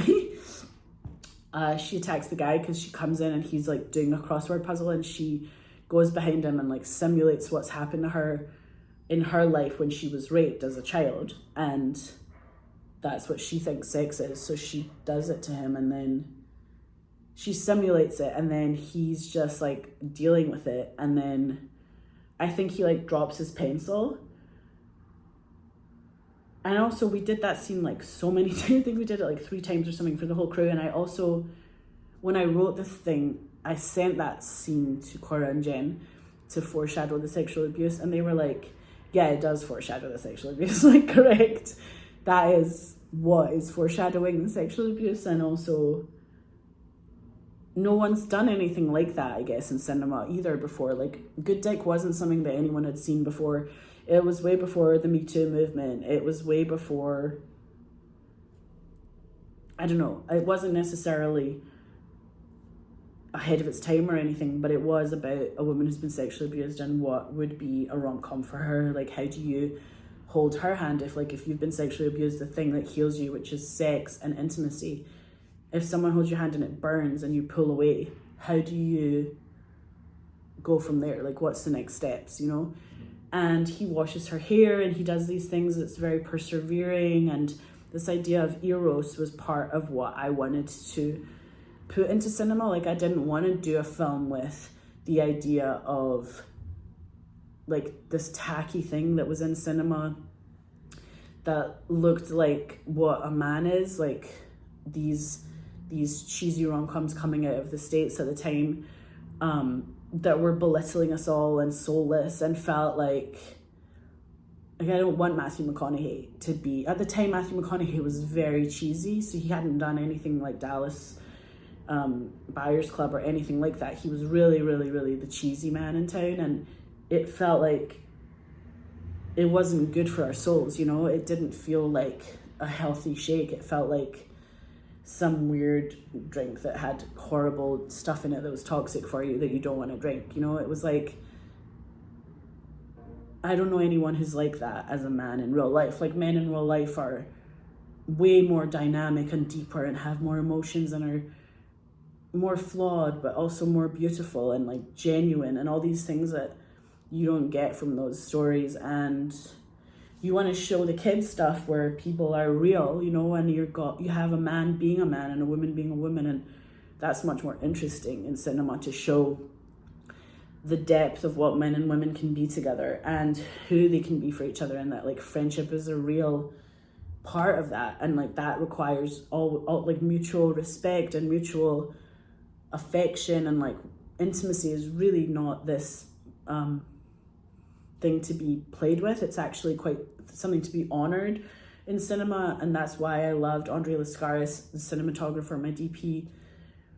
I met him because Cora and Jen were like, yo, he's Greek and he's been to the American Film Institute and he could be your cinematographer. And I was like, I met him at Cafe Figaro and he and I just chatted so much. It was almost like Cora and Jen were like, oh, these two are fucking bonded for life, because like, I don't know, we just had so much good shit to tell each other. And he had this girl, Tatia, who was also a director that he met at AFI. So he was mates with all these people who were also directors. And he had this very like lush group of people, like community, who were all making good stuff and interesting work. And he said, so this is going to be kind of like a Nan Golden photograph, like this picture. And he showed me like a picture of a Nan Golden image that's very dark and like depressing. And I was like, no, it's more like this. And I showed him a picture that intimacy is more like this, and it was like a girl with her normal hair, like just in a bedroom, and it was like pastels and light. It was very like light pink and light blue, very much the innocent, like the innocence in us as a girl and the innocence of the boy, like coming together and what that really means.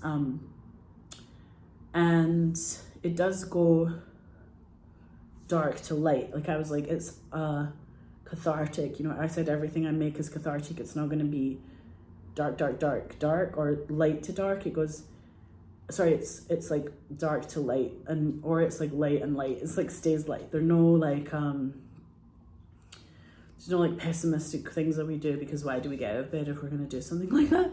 And I did a lot of work. We rehearsed so much before Good Dick. Like I made sure the boys were off book. I did so much work. Mark Webber, he's like my bestie, was there, and he's one of the actors, and he said, Mariana, yeah, I believe in writers. Like I want to just do your script. Like I don't want to change it. I don't want to improv. Like I'm just gonna do what you wrote. And I think that's what David Mamet taught me too. Like the script is perfect. You don't have to improvise around so much shit, because if you improvise everything away, then it's all gone.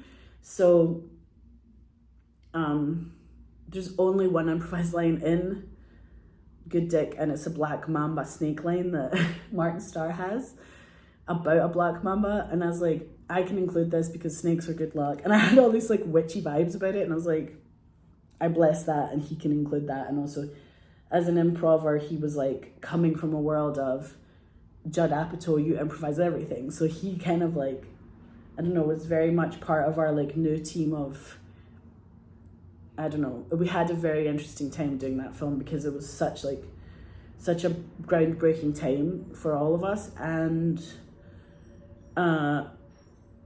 I guess it was Cora and Jen's second feature film that they ever did, I guess. Maybe it was their third feature film that they ever did. But I met Sarah Jane Armour, who's literally like, she was my key PA on Good Dick, and then she stuck around forever. And I like literally, Bryce and I were like, she is our person, because she was just assisted us in everything and made her own film Pantsuits later that she put Bryce and I in, that she wrote like about her family member who had gone through a situation where she was told that she like could wear pants to work, and that was such a radical thing. And Amberly also helped me every single day. Amberly Colson was like doing the on book work in rehearsal with us, where if we forgot our line in rehearsal, she'd be like, this is your line. So she came to do so many rehearsals, and Amberly eventually was my lady who did her one woman show. I met her like in a acting class in Los Angeles. Like, what a fucking oxymoron that is. Like, airplane food or Republican Party were like, whoa, whoa, whoa, Conservative Party. The idea that you could have an acting class in LA is kind of silly, but I did go to one, and Amberly was there. She's like the one I took away, and I was like, she's got this genius. Like, she was so deep. For such like a good looking girl, she's so deep. And then she put Worthy into a script form, and then that ended up being Always Worthy that I directed, that I was in with her, and we got so many of our pals to do that again. But on Good Dick, we had just made it all together in this very kind of cathartic way. And that was 2006. And 2007, I cut it in Cora and Jen's like spare room in their office. And I remember being sick and like blowing my nose and having like a big bin of just like tissues, and me just like blowing my nose and telling Chris about like what he thought and what I thought. And Chris was such a great director, not director but editor, because he had been an assistant editor and then he got to do just being an editor on Good Dick. So a lot of the time with Good Dick, we had people doing like their top job, their dream job, which made it all go like really easily and devotionally. And he had me on my low days when I was sick. He had me in days where I was like so fucking pumped. There was no tomorrow. And then I also took a break and went to Poland in the middle of that journey of cutting the film, because it was 2007, and I went to Poland with my mom and my whole family, and Tara, my niece, was there, and we got to like give Tara ice cream in Poland and like go down all the parts of Poland we went to as a kid, and also just to do something that wasn't about a film and be Polish for a second and then come back to the States felt nice to just fish or cut bait with the cutting of the film, because also you have to let go of that first film when you are a director.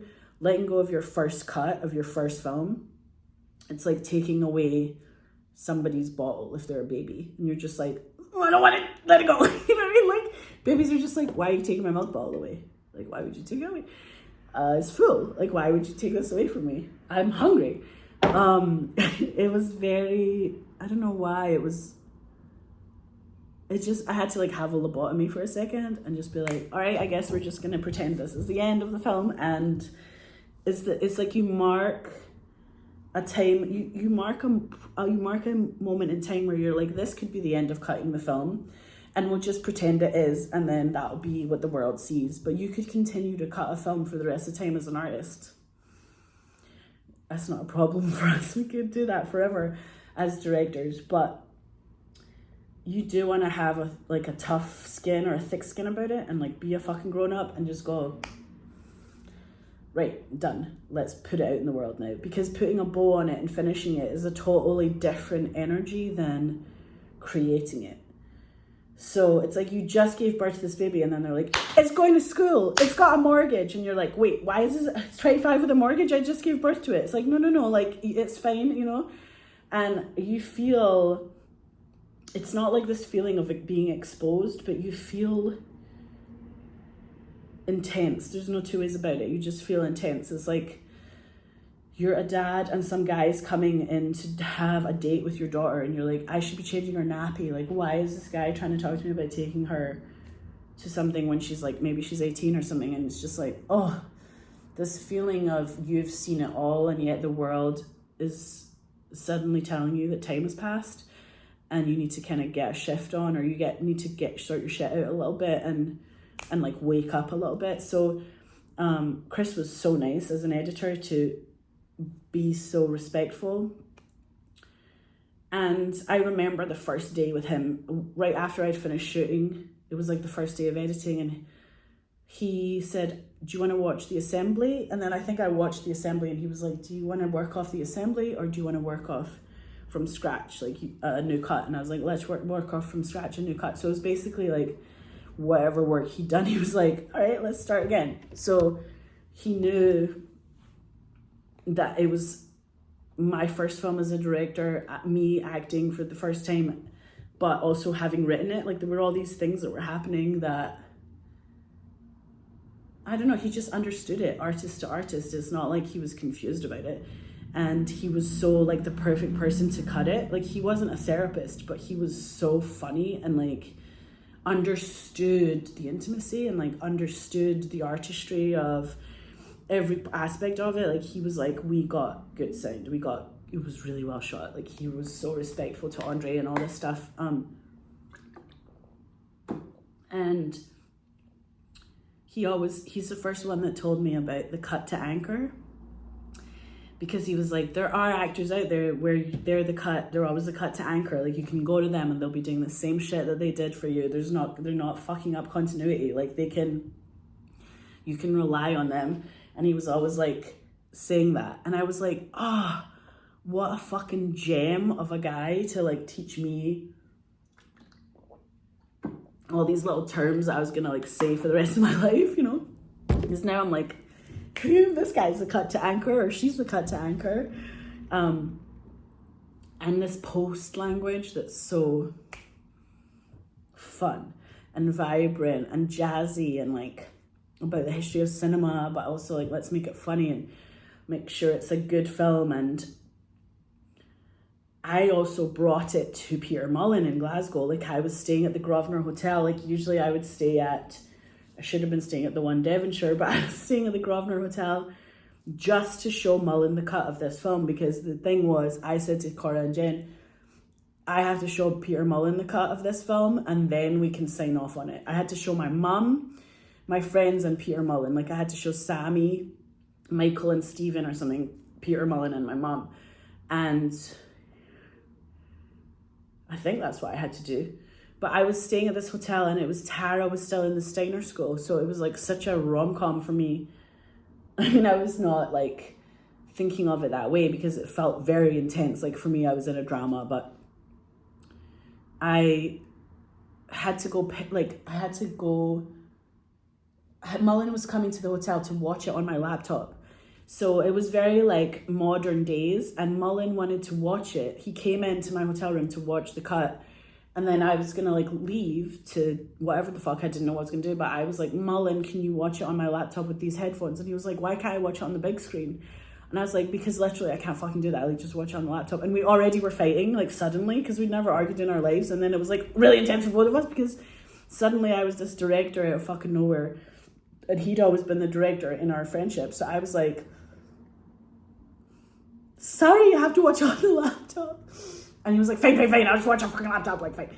And then I was like, I left him to it. Like, I pressed play, I put the headphones on, I went down. I walked from the Grosvenor, if you guys know Glasgow and you know Barrish Road, like, I walked from the Grosvenor Hotel to my mum's, Cresswell Lane, Nancy Smiley's art gallery, and I was like, Basha, Mullen is watching Good Dick right now. Like, he's watching my rough cut. I don't know what the fuck to do now. Like, how am I going to live life? Like, if he doesn't like it, my friendship with him is over. Because Mullen at the time and still will be like, that was shit, that was crap, that was rubbish. If he sees a performance that he doesn't like, he's like, that is fucking awful.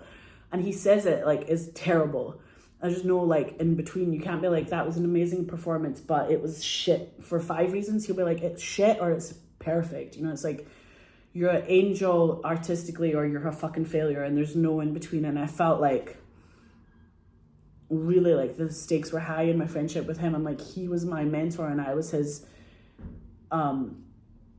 muse, or whatever they call it, P word, protege. Yeah, I was his protege. So it was kind of like we were fucking those dynamics up all of a sudden by me having directed this thing. And it was all of these Polish things, and it was very Scottish. Like, there were things about it that were funny in a Scottish way, but whatever, it was very American, like, whatever, it's an American tale. So anyway, it's about a Polish boy in America, but it doesn't really matter. So then I'm telling my mum, what the fuck do I do? I'm going to be like bricking it for the next hour and a half. Like, I'm literally having a panic attack. And my mum was like, because my mum's, she can't like do anything because she's working. So she said, go get Tara from school, like go pick up Tara from school. And that's my niece Tara. So I was like, okay. So I walked to the Steiner School and I picked up Tara from school, and I was supposed to like bring her on a bus to Byers Road or something, and I picked her up from the Steiner School, And she was like, what is wrong? Like, I was on the bus with her and I was like, well, my mentor right now, Peter's watching my film that I made, and he might not like it. And if he doesn't like it, then it's going to ruin our friendship. And it's really high stakes right now for me. And I'm literally having a panic attack and I don't know what to do. And like explaining it to her, she was like 7. She was like just looking at me like you know how 7-year-olds are just literally like the straight face, the straight man and everything. Like they're just like, especially Tara. I was like, and she's like, well, there's nothing you can do now. There's nothing you can do to change it now. So there's literally nothing you can do. Do you know what I mean? She was literally like understanding, but also like, catch up because we have to do stuff, like let's go play. And I was just like, okay, like let's go see Baba. And I think I dropped her off at like her mum's or Baba's, and maybe I dropped her off at Baba's art gallery. And then I went back to the hotel and I went up to my floor, and it was like slow motion because it was like I was gonna die, like Mullen was gonna kill me and my life was over, our friendship was over, and I had made something that was shit in his eyes. And it doesn't matter because life will go on for other people, but for my life was over.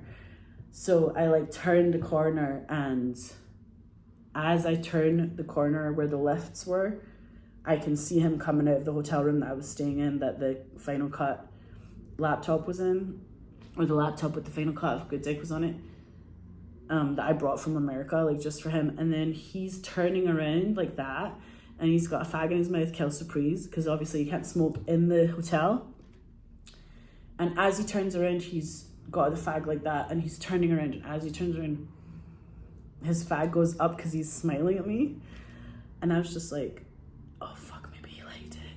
And then he was like, it was brilliant, darling, like, you're a filmmaker, like, all this shit. Like, he said all this nice shit. I can't even remember what he said because it just was good.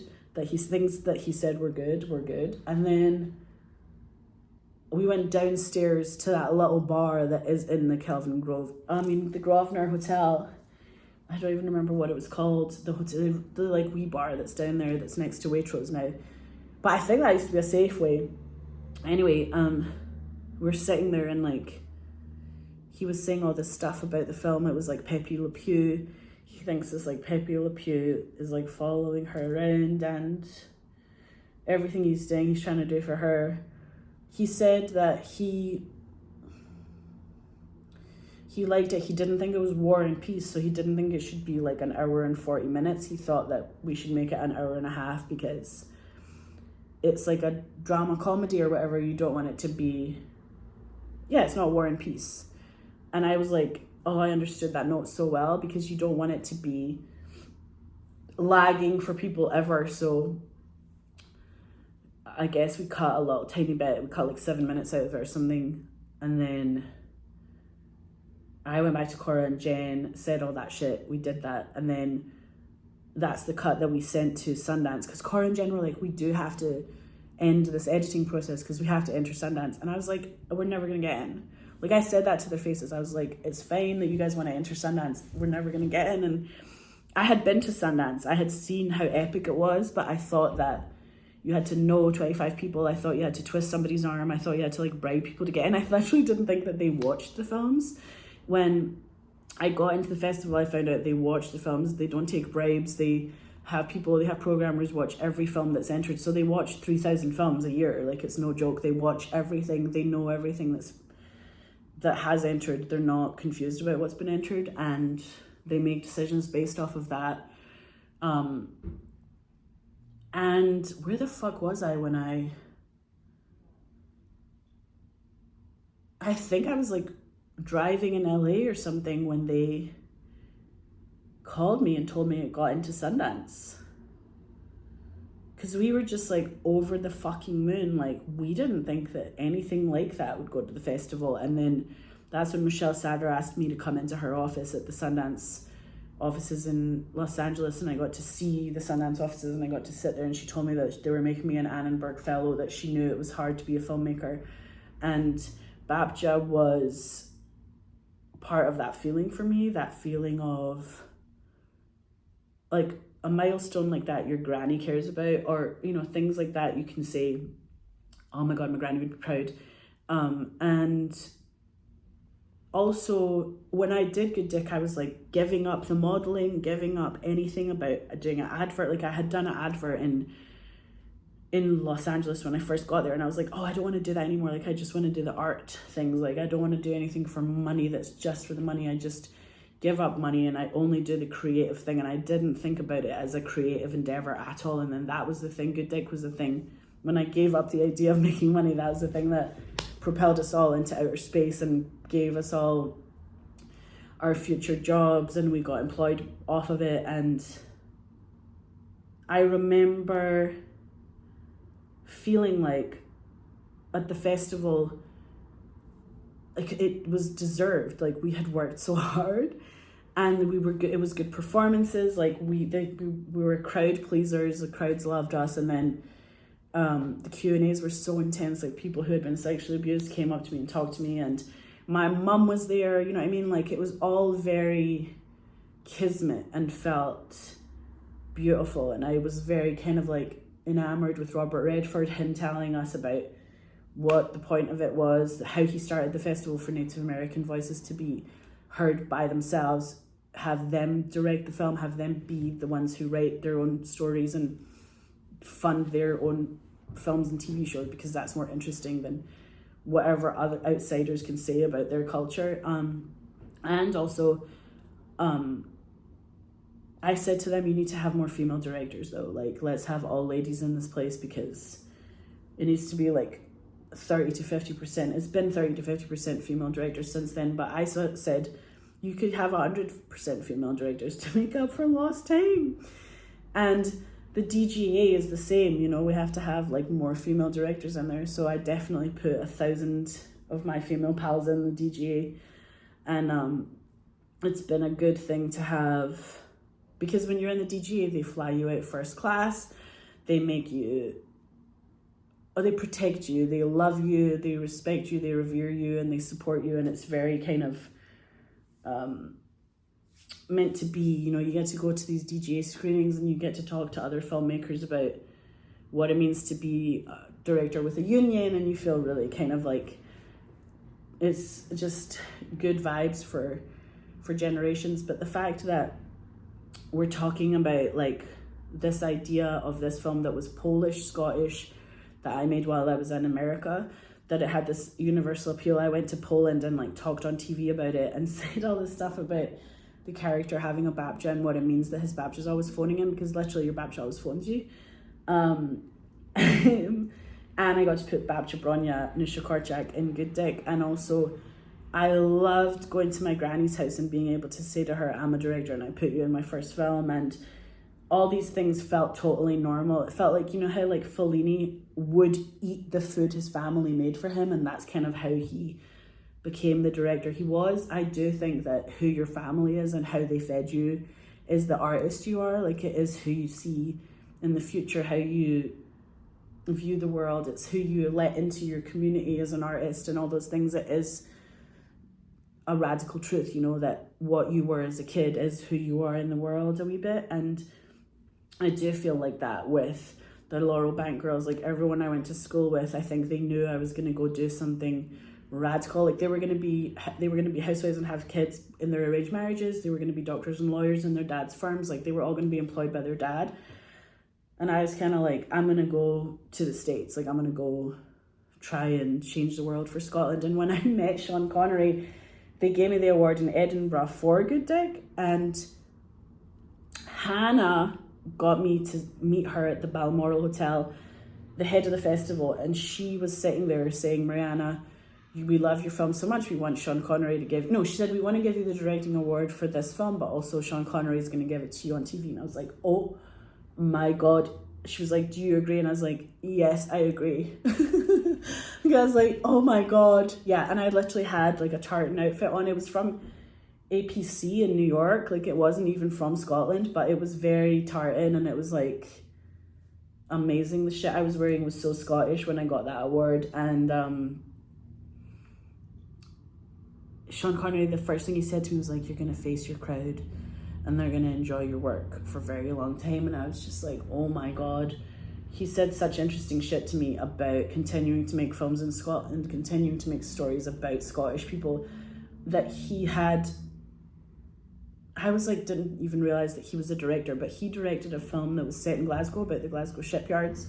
So of course, you know what I mean, like, he directed. So he's giving me this thing that felt like, you better do stuff about Scotland in the future and not just do things about America or not just do things about Poland. Like, it's okay to do all of them at once, but if you want to pick a place, Scotland needs you the most, because it just is that way. When he was younger, he had to leave in order to make any money. He had to go to London and do stuff. He couldn't just live in Edinburgh and like have a film crew because it wasn't there. So he had to like get it and bring it back.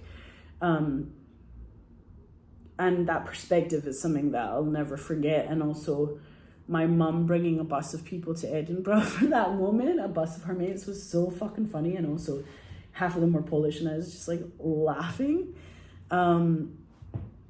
And that's when I met Natalie Clark. My future music supervisor actually came to the screening of Good Dick in Edinburgh, and she's like a Scottish pop rock star genius who like became my music supervisor for all my films. And we ended up in all these places in the world. We ended up in Alabama together, like we ended up everywhere. And now like Natalie Clark is a California girl, and she's going to my beaches and stuff that I told her to go to in the States. Also, I think that when your dreams come true that young, you have to have your feet on the ground and you have to have a really chill family who are going to accept you when like the chips are high and the chips are low. So when I was in Texas doing Restive and playing a mum who was running the whole movie to run after her child. You think that she's trying to find her kid, and then you realize that she's actually running back to her abusive house with her husband. And you're just kind of shaken by how these characters were really intensely shot. And I spent like the whole summer doing Restive and having a southern accent, like immersively. People thought I was from Texas. They didn't think I was Scottish. So I was in Crawford, and it's like a few hours north of Austin, where I would be when I first had the idea for Bitch. And I was staying at Elijah Wood's house, and he was doing this, he had this feeling of us doing a movie together, and Bitch was the thing. So it really kind of started there. And when I woke up in Austin, like years later, I had this, in Elijah Wood's house, I had this like array, like thousands of ladybirds were on me, and I was like very beautiful, and I said, oh my god, in the spare room I'm sure just like their ladybugs come all the time or something. And Elijah was like, this is the first time. He was like, that's never happened before.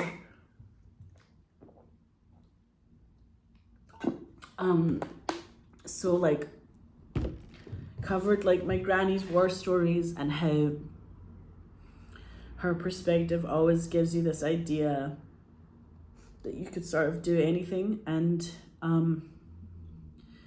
I felt like when I had just finished Restive, I was back in Los Angeles, and I was in like my sun and moon pajamas. I had these like the cow jumps over the moon pajamas that were also like waffly. I don't know if I was watching Murder, She Wrote or something like simple. I was probably watching like Kojak.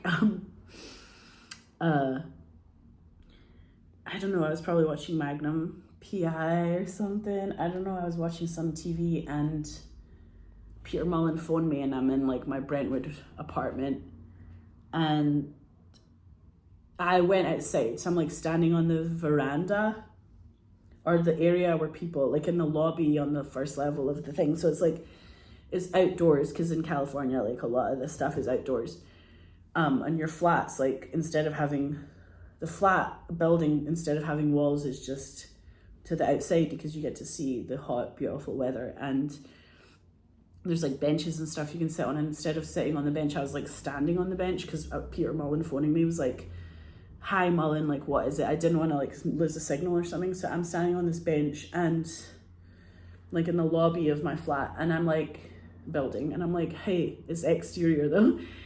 And I was like, Mullen, what's the score? And he's like, Mariana, I have this film, Ned's, that I wrote